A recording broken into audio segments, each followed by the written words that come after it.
Good morning students. Vidya Bharati public senior secondary school Etawah Bhupchi के live YouTube channel पर आप सभी विद्यार्थियों का हार्दिक स्वागत है, अभिनंदन है। प्यारे विद्यार्थियों, हम बात कर रहे थे आवर्त बीजी पादपों में लैंगिक जनन की, और हम पहुंच चुके थे बीज तक। इससे प्रीवियस जो वीडियो था अपना, उसमें हमने बात की थी एक बीजपत्री जो भ्रूण है उसका जो विकास है वो किस प्रकार से होता है। आज हम बात करेंगे सीड की या बीज की। बीज क्या है और ये किस प्रकार से अगली जो संतति है उसके उद्भव में, विकास में क्या होता है, सहायक होता है। बीज में ऐसी कौन कौन सी संरचनाएं प्रेजेंट होती हैं। तो आज हमारा जो वीडियो रहने वाला है वो केवल और केवल किसके संदर्भ में बात करेंगे, हम बीज के संदर्भ में बात करेंगे। हम बात करें तो बीज क्या है। सबसे पहले बीज जो है पौधों में पाई जाने वाली ऐसी विशिष्ट संरचना है जिसके द्वारा अगली जो पीढ़ी है, अगली पीढ़ी जो है, उस अगली पीढ़ी का जो विकास है वो अगली पीढ़ी किसके द्वारा तैयार होगी, बीज के द्वारा। किसके द्वारा तैयार होगी, बीज के द्वारा। क्यों? क्योंकि मैंने बात की थी जो बीज होता है, इस बीज में क्या प्रेजेंट होता है, भ्रूण पाया जाता है जिसे हम एक छोटा पादप कह सकते हैं।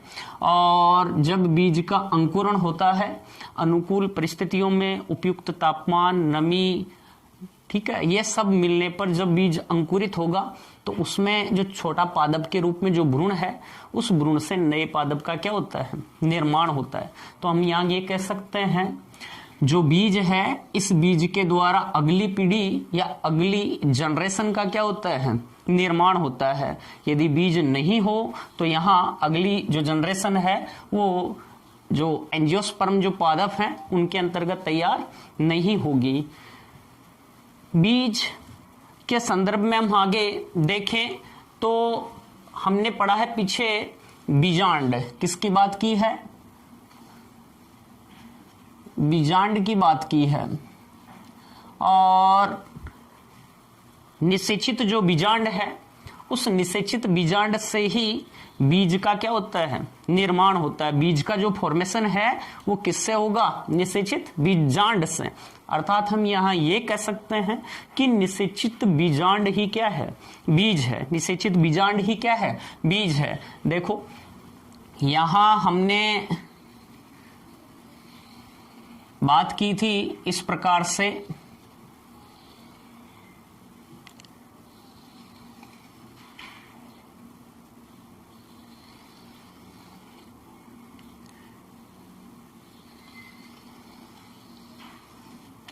ये एक क्या था, बीजांड था। और इस बीजांड में बीजांड द्वारी सिरे की तरफ यहाँ क्या प्रेजेंट थी, अंड कोशिका, जिसके साथ नर युग्मक ने क्या किया था, संलयन किया था, युग्मनज बना था। तो यहाँ अंदर किसका निर्माण होता है, बीज का निर्माण होता है। यहाँ अंड कोशिका के पार्श्व में यहाँ सहायक कोशिकाएं प्रेजेंट थी, यहाँ ध्रुवीय केंद्रक थे, यहाँ प्रतिमुखी कोशिकाएं थी। तो इस प्रकार से एक बीजांड की संरचना थी। और अब निषेचित जो बीजांड है वो ही क्या बनाता है, बीज का क्या करता है, निर्माण करता है। अर्थात इसमें जो अंड कोशिका है उसका निषेचन हो जाएगा तो वो युग्मन जाइगोट में चेंज हो जाएगी। जाइगोट किसका निर्माण करेगा, भ्रूण का। यहाँ जो ध्रुवीय केंद्रक हैं उनके साथ एक नर युग्मक संलयन करता है। प्रारंभ में ये ध्रुवीय केंद्रक आपस में जुड़कर द्वितीयक केंद्रक बनाते हैं, उनके साथ नर युग्मक संलयन करके क्या बना लेता है, त्रिगुणित प्राथमिक भ्रूणपोष क्या बनाता है, केंद्रक, जो भ्रूणपोष का क्या कर लेगा, निर्माण। तो ये पूरी संरचना किस में चेंज हो जाती है, भ्रूणपोष में चेंज हो जाती है। और जो अंड कोशिका है उससे युग्मनज बनता है, युग्मनज क्या बनाता है, भ्रूण बनाता है। तो पिछले वीडियो में हमने भ्रूणपोष भी पढ़ लिया और भ्रूण का जो डेवलपमेंट है वो भी पढ़ लिया। आज हम बात कर रहे हैं बीज की। तो बीजांड जो है, निषेचित बीजांड ही क्या कहलाएगा, बीज कहलाएगा।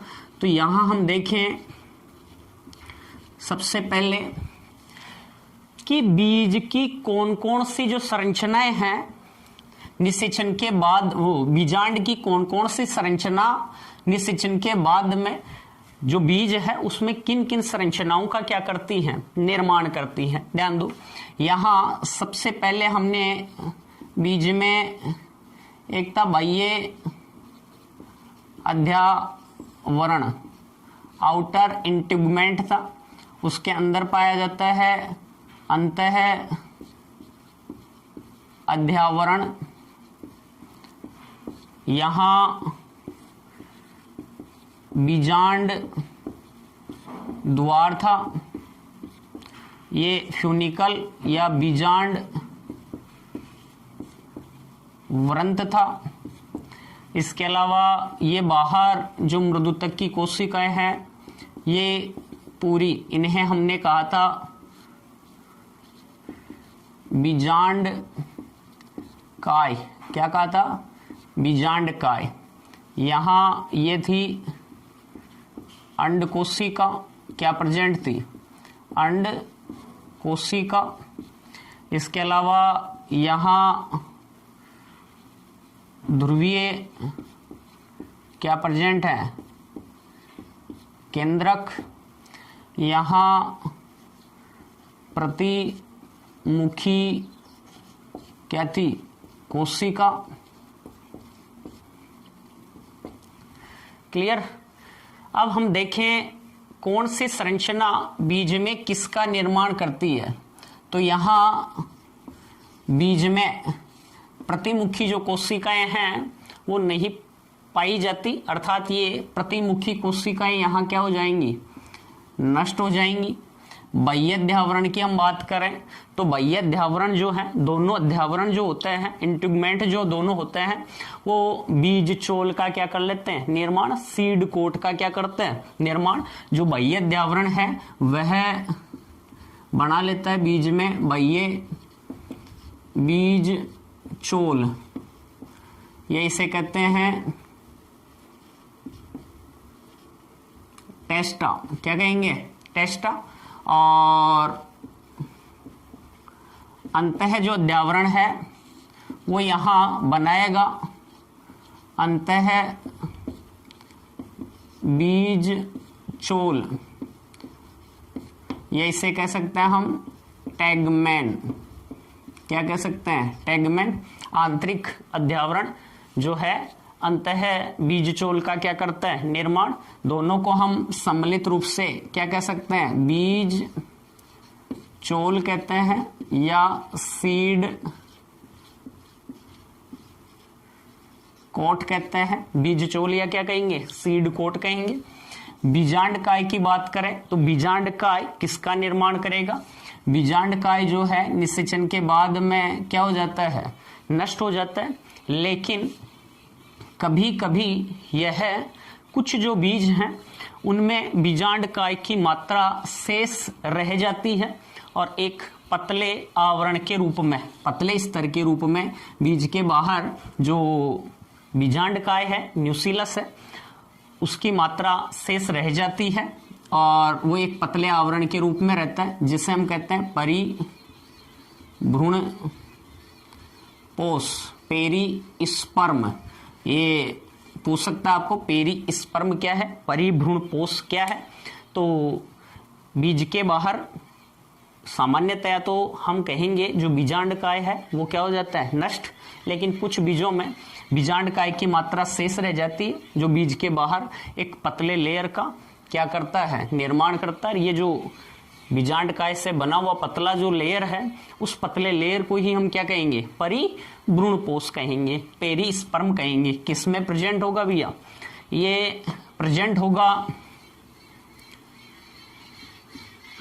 काली मिर्च में, काली मिर्च को देखें उसमें, एक हम देखें कॉफी का जो बीज होता है उसमें क्या उपस्थित होगा, परिभ्रूण कोष उपस्थित होगा। नेक्स्ट हम देखें अंड कोशिका जो है वो अंड कोशिका किसका निर्माण करेगी, तो यहाँ जो अंड कोशिका है वो चेंज हो जाएगी निषेचन के बाद में किसमें, भ्रूण में, एम्ब्रियो का क्या कर लेगी, निर्माण कर लेगी। इसके अलावा हम बात करें जो ध्रुवीय केंद्रक हैं वो द्वितीयक केंद्रक बनाते हैं, द्वितीयक केंद्रक के साथ एक नर युग्मक का क्या हो जाता है, संलयन, और संलयन होने के बाद में ये किसका निर्माण कर लेंगे, भ्रूण पोष का, एंडोस्पर्म का क्या कर लेंगे, निर्माण, जो परिवर्धित होते हुए भ्रूण को क्या देगा, पोषण प्रदान करने का क्या करता है, कार्य करता है। तो पोषण किसके द्वारा दिया जाएगा, भ्रूण पोष के द्वारा दिया जाएगा। क्लियर। नेक्स्ट हम देखें माइक्रोपाइल बीजांड द्वार देखें, तो ये किसमें, छोटे छिद्रनुमा संरचना में रह जाता है, बीज द्वार ही कह सकते हैं इसको। और बीजांड व्रंत है, ये बीज व्रंत के रूप में प्रेजेंट रहता है। और नाभि का जो है हाइलम जो है, नाभि का ये जो हाइलम है ये भी किसके रूप में, नाभिका के रूप में ही यहाँ जो बीज होगा जहाँ से बीजांड व्रंत जुड़ा रहता है वहां पर एक चिन्ह बीज में हमें दिखाई देता है या उपस्थित रहता है। तो ये बीजांड है, इधर बीजांड के ये जो पार्ट हैं, जब बीज का निर्माण हो जाएगा तो बीजांड के कौन कौन से भाग से बीज में किस किस संरचना का क्या होता है, निर्माण होता है। क्लियर। पूरा बीजांड निषेचन के बाद में क्या कहलाएगा, अब बीज कहलाएगा। क्या कहलाएगा, सीड कहलाएगा। सीड में ही कौन रहता है, बीज में ही कौन रहता है, भ्रूण रहता है। और भ्रूण से ही नए प्लांट का, नए पादप का क्या होता है, निर्माण होता है। देखो इधर हम जैसे एक सीड का चित्र बनाए, एक बीज की संरचना को बना के देखें।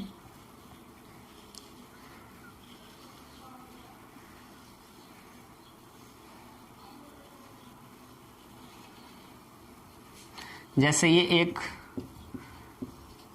अरंड का क्या है, बीज है।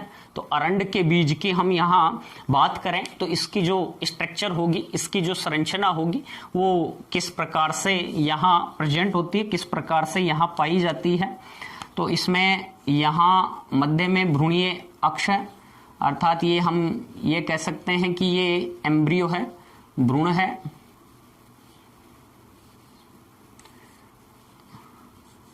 एनसीईआरटी की बुक में इस प्रकार का चित्र आपको मिल जाएगा। तो ये इसमें क्या उपस्थित है, भ्रूण प्रेजेंट है। और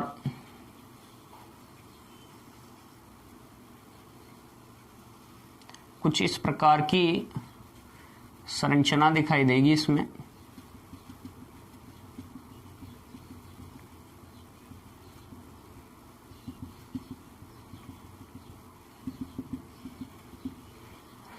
बीज का सबसे बाहरी जो लेयर था, बाहरी आवरण था, उससे तो हमने क्या कहा, बीज चोल कहा, सीड कोट कहा।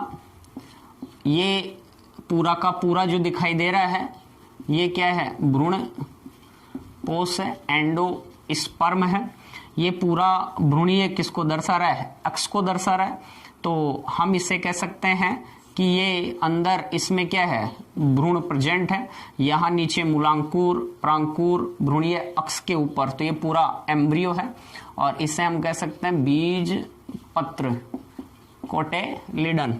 तो ये क्या उपस्थित है, बीज पत्र उपस्थित है। तो इस प्रकार से बीज की क्या संरचना देखने को मिलती है। या हम जैसे कल हमने बात की थी कि एक मक्का का क्या देखें, सीड देखें। तो मक्का का जो सीड है उसकी संरचना जो थी वो कुछ इस प्रकार से थी।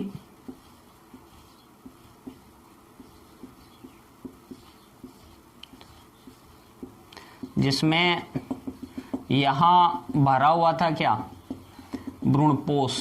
क्या था, भ्रूणपोष। यहां बाहर की तरफ एल्यूरोन की क्या थी, परत थी, और ये पूरा भ्रूणी अक्ष था, जिसमें ये किसको दर्शा रहा है, प्रांकुर को। प्रांकुर ढका हुआ था किससे, प्रांकुर चोल से। नीचे भ्रूणी अक्ष का ये भाग क्या कहलाता है, मूलांकुर, और ये किससे ढका हुआ है, मूलांकुर चोल से ढका हुआ था। क्लियर। और ये पूरा जो भाग था यहाँ, ये क्या कहलाता है, बीज पत्र कहलाता है, कोटिलेडन कहलाता है। ये क्या प्रेजेंट है, भ्रूण पोष उपस्थित है। तो इस प्रकार से जो बीजांड है वो बीजांड किस में चेंज हो जाएगा, बीज में चेंज हो जाएगा। और क्या प्रेजेंट है यहाँ, भ्रूणपोष है, भ्रूणीय अक्ष है, ठीक है। भ्रूणीय अक्ष का ऊपरी भाग प्रांकुर, नीचे क्या उपस्थित है, मूलांकुर। बीजपत्र होगा, एक बीजपत्री जो है उनमें जो बीजपत्र था वो पतले लेयर के रूप में था, जिसे हमने स्कूटेलम कहा था। जबकि द्विबीजपत्री जो हैं उनमें बीजपत्र क्या होते हैं, मोटे होते हैं। द्विबीजपत्रियों में जो बीजपत्र हैं वो मोटे होते हैं, पोषक तत्व क्या करने के बाद में, ग्रहण करने के बाद में। यहाँ तक क्लियर। नेक्स्ट हम यहाँ बात करें डियर स्टूडेंट्स, तो अब हम देखें कि ये जो बीज है, इस बीज में कुछ महत्वपूर्ण, जैसे यहाँ हमने बात की परिभ्रूणपोष की, तो परिभ्रूणपोष जैसी ही कुछ अन्य संरचनाएं भी और दिखाई देती हैं, जिनमें से एक हम बात करने वाले हैं एरिल की, और एक हम बात करने वाले हैं करेनकल की। तो यहाँ एरिल क्या होता है और करेनकल क्या होता है। तो एरिल की बात करें तो एरिल तो क्या है, एरिल क्या होता है, बीज के बाहर मोटी मांसल संरचना पाई जाती है, जिसका उपयोग हम खाने के रूप में करते हैं। जैसे लीची है, लीची में जो खाने योग्य भाग होता है, वो खाने योग्य भाग क्या होता है, एरिल होता है। क्या होता है, एरिल होता है। अर्थात बीज जो है वह बाहर, उसके बाहर एक मांसल क्या दिखाई देती है, संरचना दिखाई देती है, जिसे हम क्या कहते हैं, एरिल कहते हैं। एक यहीं पर आता है करेनकल, क्या होता है, बीजांड द्वारीय जो सिरा होता है। कुछ बीजों में बीजांड द्वारीय सिरे पर एक सफेद रंग की फूली हुई संरचना का क्या हो जाता है, निर्माण हो जाता है, और इस संरचना को ही हम क्या कहते हैं, करेनकल कहते हैं। जैसे हम अरंड का जो बीज है उसमें किसको देख सकते हैं, अरंड का जो बीज है उसमें हम किसको देख सकते हैं, करेनकल को देख सकते हैं। यहाँ अरंड जो है उसका जो बीज है एक द्विबीजपत्री बीज है, डाइकोट है, जबकि जो मक्का का है वो एक बीजपत्री बीज है। यहाँ हमें बीजपत्र मोटे बड़े मांसल दिखाई दे रहे हैं, जबकि यहाँ जो बीजपत्र है स्कूटेलम, यह एक पतले किसके रूप में दिखाई देता है, लेयर के रूप में या पतले आवरण के रूप में ही हमें क्या होता है, नजर आता है। नेक्स्ट हम बात करें एक जो बीज है, एक बीज की स्ट्रक्चर की, एक बीज की संरचना की, तो ये तो हमने पढ़ा। अब जो बीज है, इस बीज में हमें कौन कौन से जो भाग हैं, पार्ट हैं, वो नजर आते हैं। तो एक बीज को हम देखें तो एक जो प्रारूपिक बीज है उसमें मुख्य रूप से हमें 3 भाग नजर आते हैं। कितने भाग, 3 भाग दिखाई देते हैं। एक बीज को यदि हम देखें तो सामान्यतया उसमें हमें 3 भाग दिखाई देते हैं, जिसमें फर्स्ट हम बात करें तो फर्स्ट क्या होता है, भ्रूण होता है, एम्ब्रियो होता है। सेकंड हम बात करें, सेकंड होता है भ्रूण पोष होता है, और थर्ड हम देखें तो बीज चोल होता है, सीड कोट होता है। तो सामान्यतया एक बीज जो है वह कितने भागों से मिलकर बना हुआ है, 3, भ्रूणपोष और बीज चोल की हम बात करें। ध्यान दो विद्यार्थियों, एक जो बीज है इस बीज में 3 जनरेशन पाई जाती हैं। एक जो बीज है, एक बीज में हमें 3 जनरेशन, 3 पीढ़ियां दिखाई देती हैं, जिसमें 3 पीढ़ियों में जो बीज चोल है, देखो 3 पीढ़ियां, प्रेजेंट, पास्ट और फ्यूचर हमें इसमें नजर आती हैं। यहां हम बात करें जो भ्रूणपोष है, एंडोस्पर्म जो है वह भ्रूणपोष बीज की क्या है, प्रेजेंट किसको दर्शाता है, जनरेशन को दर्शाता है।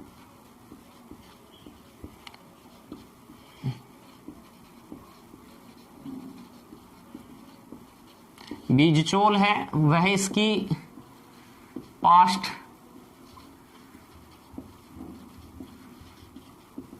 जनरेशन को दर्शाता है, अर्थात ये दर्शा रहा है वर्तमान को,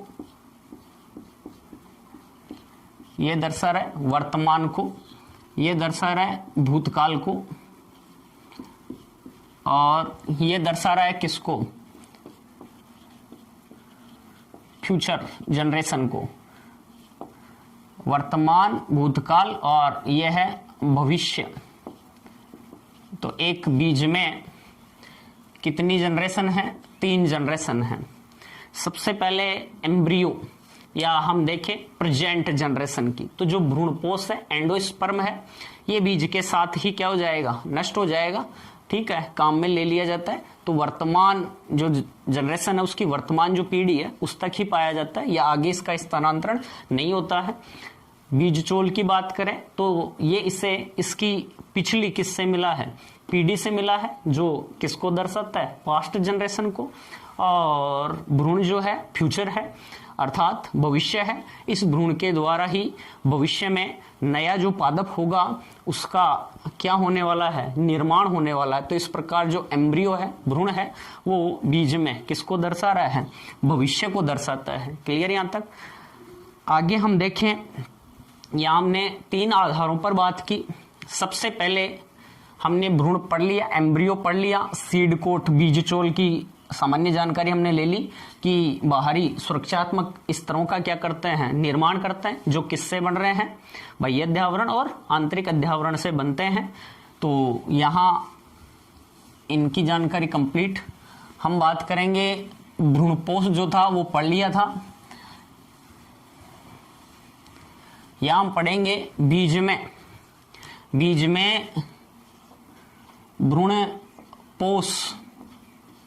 भ्रूणपोष के आधार पर बीजों के प्रकारों की, भ्रूणपोष के आधार पर जो बीज हैं वो कितने प्रकार के होते हैं। तो भ्रूणपोष के आधार पर जो बीज हैं वो कितने प्रकार के हैं, 3 प्रकार के हैं। देखो पहला आता है भ्रूणपोषी बीज,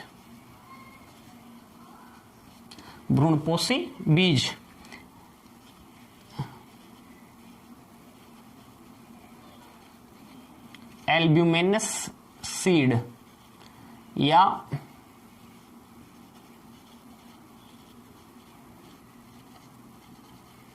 एंडोस्पर्मिक सीड। तो पहला जो बीज है वो है भ्रूणपोषी बीज। दूसरा हम बात करेंगे भ्रूणपोषी बीज की, नॉन एंडोस्पर्मिक,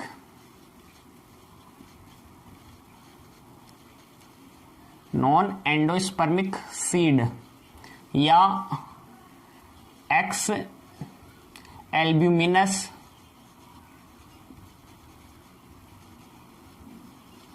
एल्ब्यूमिनस सीड की। क्लियर? थर्ड जो है, सामान्यतया वैसे तो मुख्य रूप से भ्रूणपोषी और अभ्रूणपोषी ही होते हैं। एक हम देखें भ्रूणपोषी व परिभ्रूणपोषी।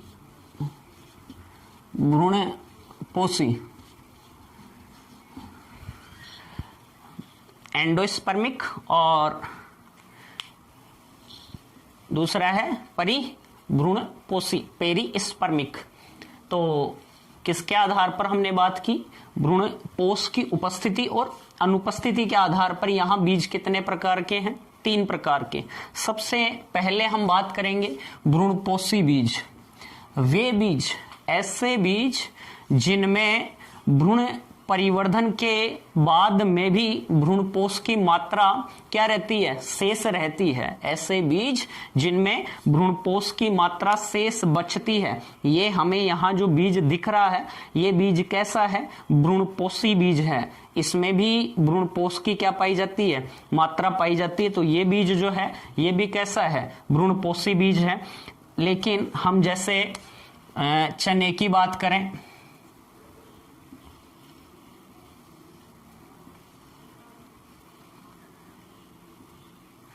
ये जैसे चने की बात करें हम, तो ये इसमें दोनों क्या दर्शाएंगे? बीज पत्रों को दर्शाएंगे। इसको भिगोया जाता है, भिगोने के बाद में इसको देखते हैं हम, तो इसकी हमें जो स्ट्रक्चर है, इसकी जो संरचना है, हमें कुछ इस प्रकार की दिखाई देती है, जिसमें यहाँ इसमें प्रेजेंट होगा भ्रूणीय क्या अक्ष होगा, नीचे वाला जो भाग है वो क्या होगा? मूलांकुर होगा, ऊपर क्या होगा? परांकुर होगा, और ये क्या होंगे? बीज पत्र होंगे। क्लियर? यहाँ इसमें हमें भ्रूणपोष जैसी कोई संरचना दिखाई नहीं देती है। तो ये किस में आ जाएगा? अभ्रूणपोषी में। तो सबसे पहले हम बात कर रहे हैं केवल भ्रूणपोषी बीजों की। वे बीज जिनमें भ्रूण परिवर्धन के बाद में भी भ्रूणपोष की जो मात्रा है, भ्रूणपोष की मात्रा क्या रह जाती है? शेष रह जाती है। तो ऐसे जो बीज हैं, इन बीजों को हम क्या कहेंगे? भ्रूणपोषी बीज कहेंगे, एंडोस्पर्मिक बीज कहेंगे, एल्ब्यूमिनस बीज कहेंगे। अर्थात पूरा का पूरा भ्रूणपोष काम में नहीं लिया जाता है, उसके बाद में भी भ्रूणपोष की मात्रा क्या रह जाती है? शेष रह जाती है। और जब नवोद्भिद बीज अंकुरण के दौरान जब नवोद्भिद नए पादप का क्या होगा? निर्माण होगा, तो जब तक उसमें जड़ें विकसित नहीं होंगी तब तक भ्रूणपोष द्वारा उसे पोषण दिया जाएगा। तो यहाँ भ्रूणपोषी बीजों में जो पोषक तत्व है, जो भोजन है, वो किस में भरा हुआ रहेगा? किस में संचित रहेगा? भ्रूणपोष में संचित रहेगा। हम यहाँ एग्जाम्पल की बात करें तो अधिकांश एक बीज पत्री जो बीज हैं, मोनोकोट हैं, वो भ्रूणपोषी बीज होते हैं। जैसे गेहूं है, मक्का है, ज्वार है, बाजरा है, चावल है, ये सब के सब कैसे हैं? कैसे हैं? भ्रूणपोषी बीज। कैसे हैं? भ्रूणपोषी बीज। लेकिन कुछ बीज पत्री जो हैं बीज, उनमें भी भ्रूणपोष की मात्रा प्रेजेंट होती है, पाई जाती है। जैसे हम बात करें, एक तो आपको दिख रहा है जैसे अरंड का जो बीज है वह कैसा बीज है? भ्रूणपोषी बीज है।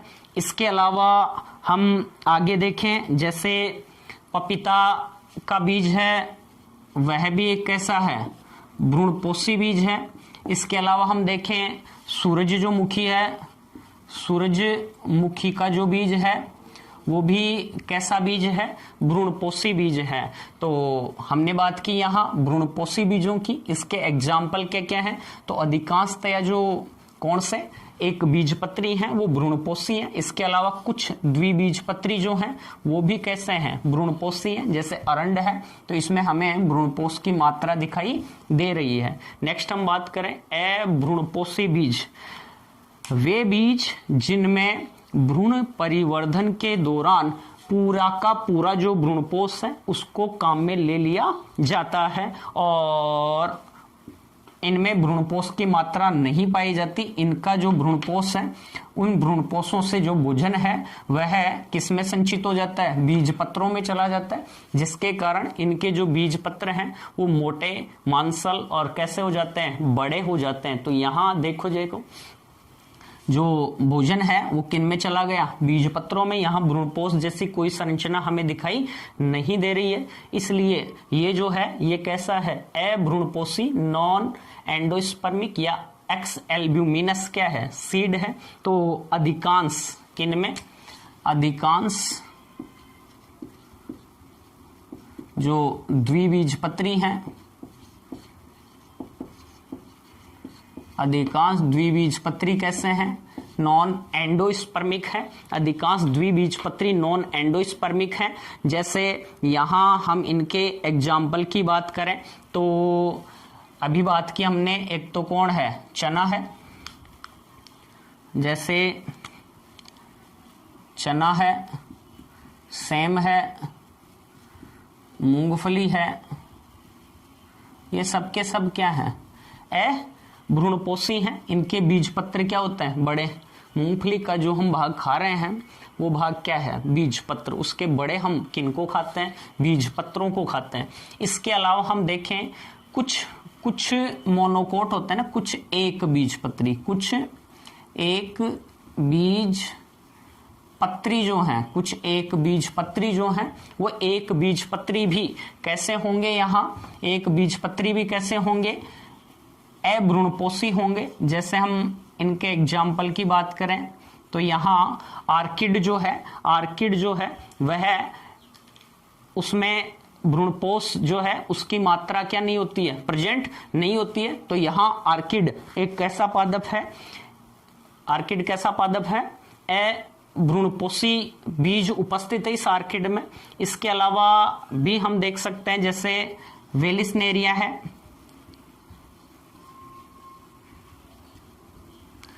वेलिस्नेरिया की बात करें तो ये भी कैसा है, अभ्रूणपोषी है। क्लियर यहां तक। तो हमने आज बात की भ्रूणपोषी बीज और अभ्रूणपोषी बीज, जिसमें भ्रूणपोष प्रेजेंट होगा, अधिकांश एक बीजपत्री, लेकिन कुछ एक बीजपत्री क्या है, अभ्रूणपोषी भी हैं। जैसे किसकी बात की हमने, आर्किड की, और किसकी बात की, वेलिस्नेरिया की। जो अभ्रूणपोषी है सभी एक बीजपत्री क्या नहीं है, भ्रूणपोषी नहीं है। कुछ द्विबीजपत्री भी भ्रूणपोषी होते हैं, जैसे अरंड का बीज हमें दिख रहा है, पपीता है, सूरजमुखी है।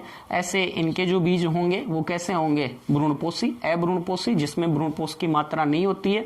भ्रूणपोष से जो भोजन है वह बीजपत्रों में चला जाएगा, जिसके कारण बीजपत्र क्या हो जाएंगे, बड़े हो जाएंगे, मोटे हो जाएंगे, मांसल हो जाएंगे। तो ये बीजपत्र हैं और बीजपत्रों में भोजन संचित रहता है। जब नवोद्भिद का निर्माण होगा तब बीजपत्र जो है, जब तक रूट सिस्टम विकसित नहीं होगा, भोजन जो मिलेगा वो किससे मिलेगा, बीज पत्रों से ही मिलेगा।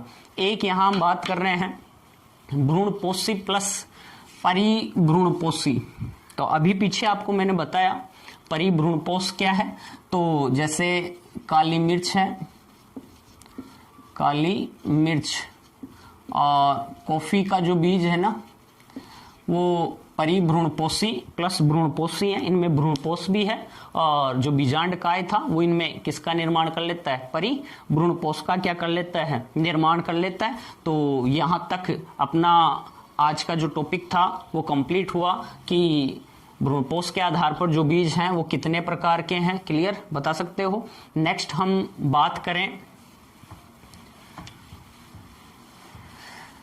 बीज अंकुरण की।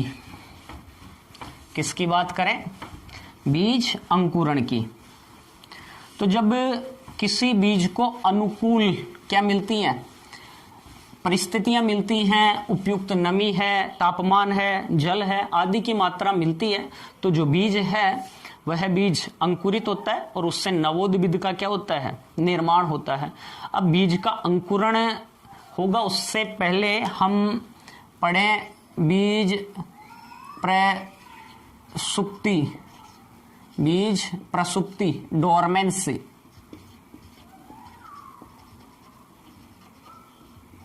बीज प्रसुप्ति या डोरमेंसी किसे कहते हैं, सीड डोरमेंसी क्या है।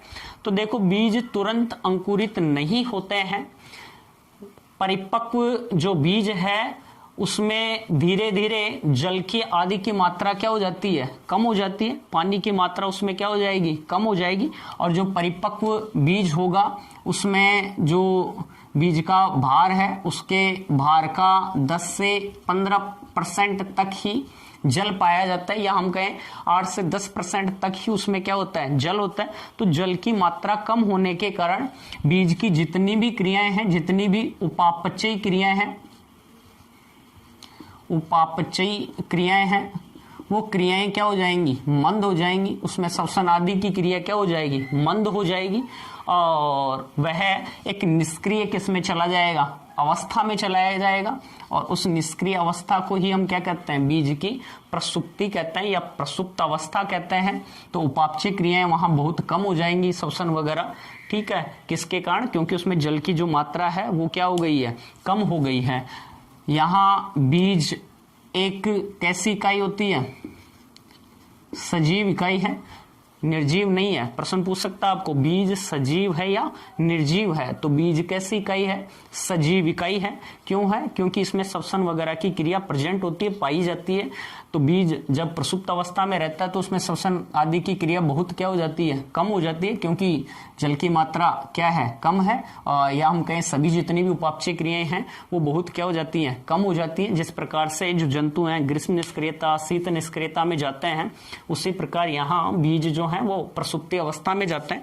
इस प्रसुप्त अवस्था का हमारे लिए बहुत लाभ है, बहुत महत्व है। क्यों, क्योंकि बीज परिपक्व होने के यदि तुरंत बाद ही क्या हो जाएंगे, अंकुरित हो जाएंगे, तो तुरंत बाद अंकुरित थोड़ी होते हैं। तुरंत बाद यदि अंकुरित हो जाएंगे तो हमें अगली जो फसल तैयार करनी है, अगली जो संतति लेनी है, उसके लिए बीज कहाँ से प्राप्त होंगे। तो जब बीज निष्क्रिय अवस्था में जाते हैं, प्रसुप्त अवस्था में जाते हैं, उसी के लाभ के दौरान, बीजों की प्रसुप्त अवस्था के लाभ के दौरान ही हम जो बीज है उसको स्टोर करके रख सकते हैं, संरक्षित करके रख सकते हैं, ताकि अगली जो फसल है वो तैयार की जा सके। इसके अलावा प्रसुप्त अवस्था का फायदा है, हम खाद्यान्न को घर में सुरक्षित रखते हैं ना, बोरी वगैरह भर के रखते हैं खाने के लिए, अनाज के रूप में, जैसे गेहूं, चावल, मक्का आदि जो भी हैं, इनको हम सुरक्षित रखते हैं घर में।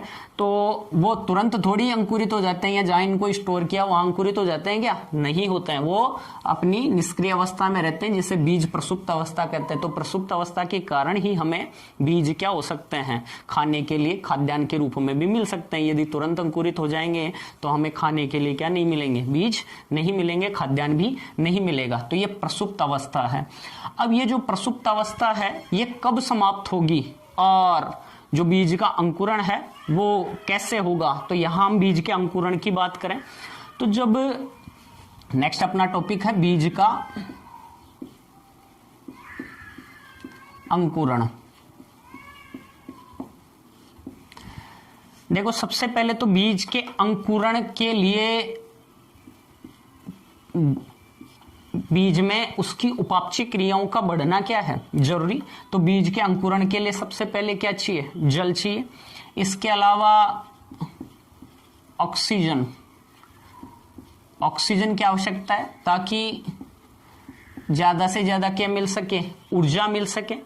इसके अलावा एंजाइमेटिक जो क्रियाएं हैं, एंजाइम्स जो हैं, उनको सक्रिय करने के लिए कुछ थोड़े से टेम्परेचर या तापमान की भी क्या पड़ती है, आवश्यकता पड़ती है। तो बीज अंकुरण किसे कहेंगे, उपयुक्त अनुकूल परिस्थितियों में, अर्थात जब बीज को उपयुक्त क्या मिलता है, जल मिलता है, नमी मिलता ही है, अर्थात हम बीज को नम किस में डालते हैं, मिट्टी के अंदर डालते हैं, उसे ऑक्सीजन मिलती है, अनुकूल तापमान मिलता है, तब जो बीज है वह बीज चोल, उसका जो बीज चोल होगा, सीट कोट जो होगा वो फट जाएगा, ताकि उसे और अधिक जल, ऑक्सीजन आदि मिल सके, और उसके बाद में जो बीज है उससे के भ्रूण से नए पादप का क्या हो जाएगा, निर्माण हो जाएगा। तो बीज का अंकुरण क्या है, यहाँ पर जो बीज है अनुकूल परिस्थितियों में नए पादप या नवोद्भिद का क्या कर लेता है, निर्माण कर लेता है, उसे ही हम क्या कहेंगे, बीज का क्या कहेंगे, अंकुरण कहेंगे। तो अंकुरण के लिए क्या होता है, बीज होता है, बीजांड द्वारी सिरा होता है, उसके ऊपर वहां एक छोटा सा छिद्र रहता है जिसके द्वारा जो बीज है वो जल आदि को क्या करता है, अवशोषित करता है, ऑक्सीजन आदि को लेता है और उसके बाद में क्या हो जाता है, अंकुरित हो जाता है। अब यहां हम पढ़ेंगे बीज अंकुरण जो होता है, उस अंकुरण के आधार पर हम बीजों की बात करें तो बीज जो है वो कितने प्रकार के होते हैं, बीजों का अंकुरण जो है वो कितने प्रकार का है। तो बीजों का जो अंकुरण है यहाँ हम पढ़ेंगे, बीजों का जो अंकुरण है वो कितने प्रकार का होगा, 3 प्रकार का होगा। कितने प्रकार का होगा, 3 प्रकार का होगा। देखो आगे हम बात करें बीजों का अंकुरण की।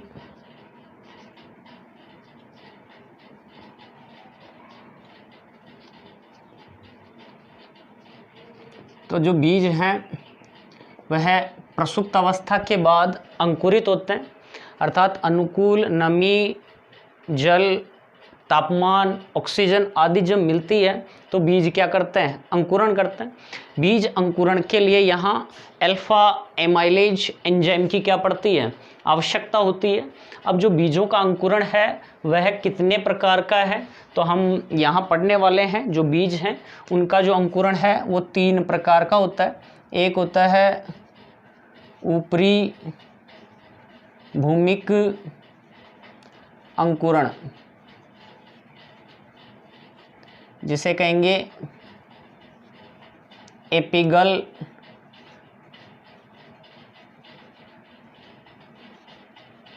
जर्मिनेशन। एक होगा ऊपरी भूमिक अंकुरण जिसे हम कहेंगे एपिगल जर्मिनेशन। उसके बाद में सेकंड जो आता है वो आता है अधोभूमिक, दूसरा है अधोभूमिक अंकुरण या हाइपोगल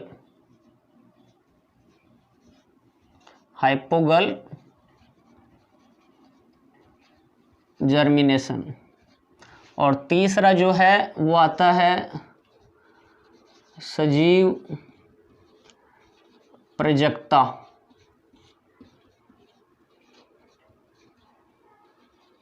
विविपेरी जर्मिनेशन। तीसरा आता है सजीव प्रजक्ता। तो बीजों का अंकुरण है वो कितने प्रकार से हो रहा है, यहाँ 3 प्रकार से हो रहा है, ऊपरी भूमिक, अधोभूमिक और सजीव प्रजक्ता। सबसे पहले हम यहाँ बात करने वाले हैं ऊपरी भूमिक अंकुरण की। तो जो ऊपरी भूमिक अंकुरण है वो किस प्रकार से होगा, ध्यान दो। ये जैसे नीचे पूरी क्या है, मृदा है, ये भूपृष्ठ है।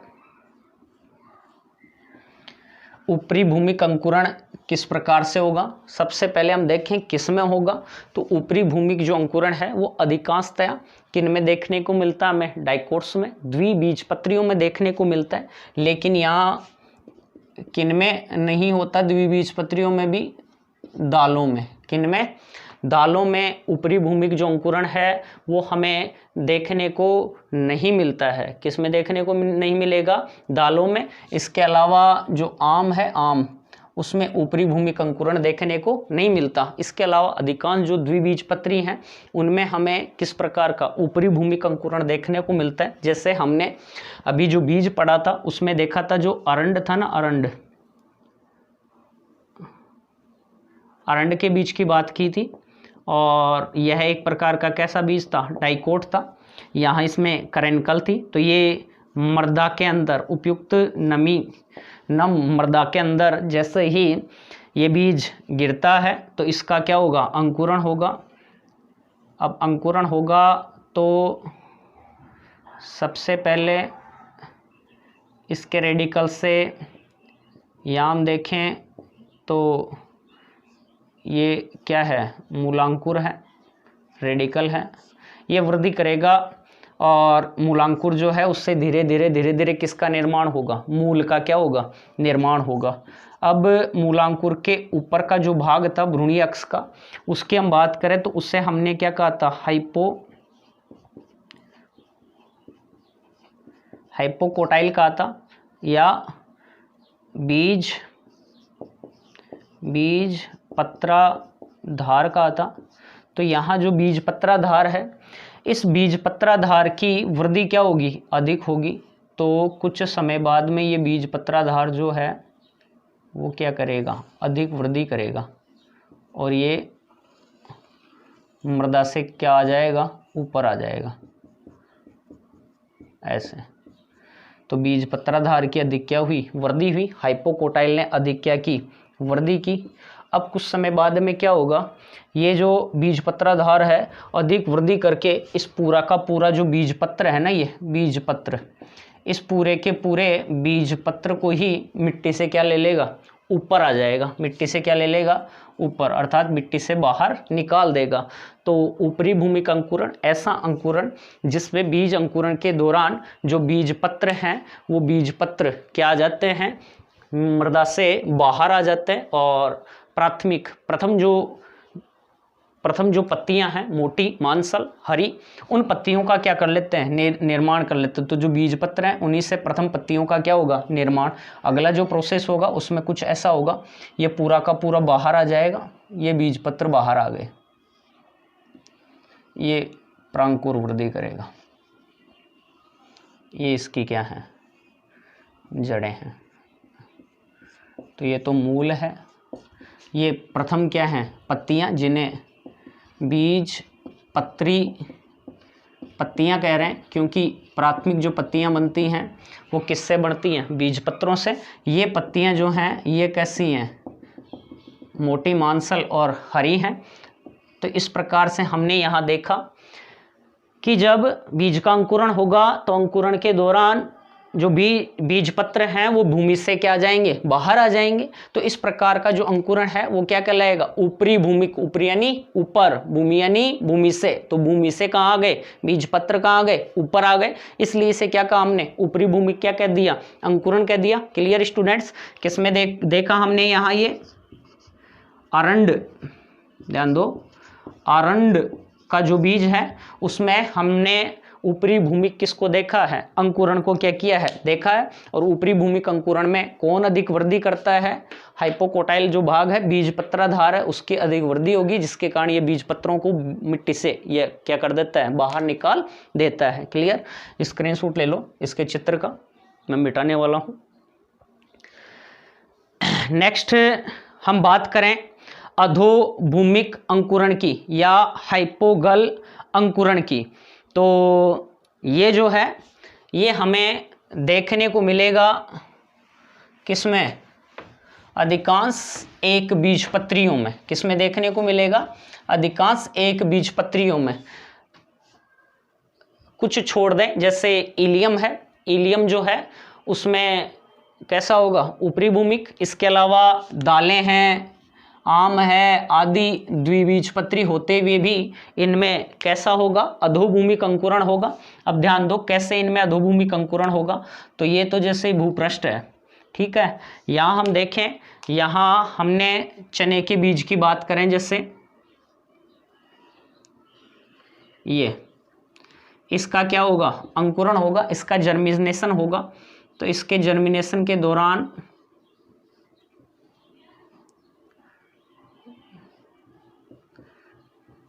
क्या होगा?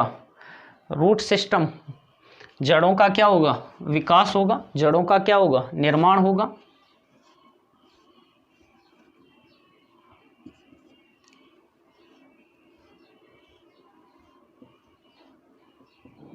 ऐसे।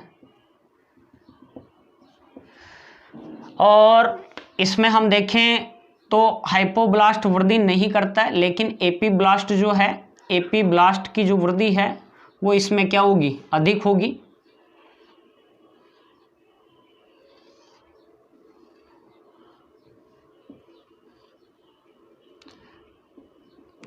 तो भ्रूणी अक्ष का बीज पत्रों से ऊपर वाला जो भाग था ये, इसे हमने क्या कहा था? बीज पत्रों परिक, एपीकोटाइल कहा था। और ये जो भाग था इसे बीज पत्राधार कहा था, हाइपोकोटाइल कहा था। तो एपिकोटाइल जो है वो अधिक वृद्धि करेगा, और अधिक वृद्धि करने के कारण क्या होगा कि यहाँ जो बीज पत्र हैं वो मिट्टी से बाहर नहीं आएंगे, और यही किसका, परांकुर का क्या कर लेगा, पररोह का क्या कर लेगा, निर्माण कर लेगा।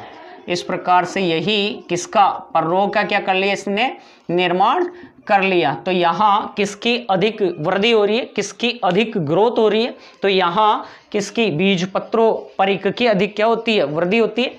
एपिकोटाइल जो भाग है वो अधिक वृद्धि करता है, और यहाँ देखो बीज जो है वो बीज के बीज पत्र हैं वो भूमि के अंदर ही हैं, भूमि से बाहर नहीं आते। तो ऐसा जो अंकुरण होगा उस अंकुरण को हम क्या कहेंगे, अधोभूमिक क्या कहेंगे, अंकुरण कहेंगे। क्लियर, स्क्रीनशॉट लीजिए इसका। नेक्स्ट हम देखें सजीव प्रजक्ता। नेक्स्ट हमारा जो टॉपिक है वो है सजीव प्रजक्ता। तो सजीव प्रजक्ता में ये है कि जो मैंग्रोव वनस्पति, मैंग्रोव वनस्पति में पाए जाने वाले जो पादप हैं, जैसे राइजोफोरा है, एविसिनिया है, राइजोफोरा, एविसिनिया आदि के अंतर्गत इस प्रकार का अंकुरण पाया जाता है। इस अंकुरण में क्या होता है, जो बीज है उसका जो अंकुरण है, बीज का अंकुरण किस में हो जाएगा, फल में ही। बीज का अंकुरण फल में ही हो जाता है। क्यों? क्योंकि जो मैंग्रोव वनस्पति है वहाँ दलदल आदि उपस्थित होता है, और दलदल के कारण जब बीज नीचे गिरेगा तो ऑक्सीजन की कमी के कारण वो दलदल में क्या नहीं हो पाएगा, उग नहीं पाएगा, उसका अंकुरण नहीं हो पाएगा। दलदल के अंदर ऑक्सीजन की क्या है, वहाँ कमी है, और दलदली क्षेत्र में जो बीज है उसका अंकुरण नहीं होगा।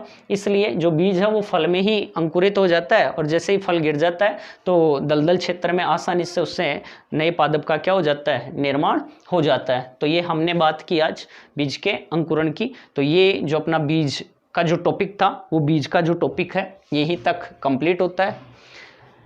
उम्मीद है समझ में आया होगा, और मेहनत करें आप। थैंक्स, जय हिंद।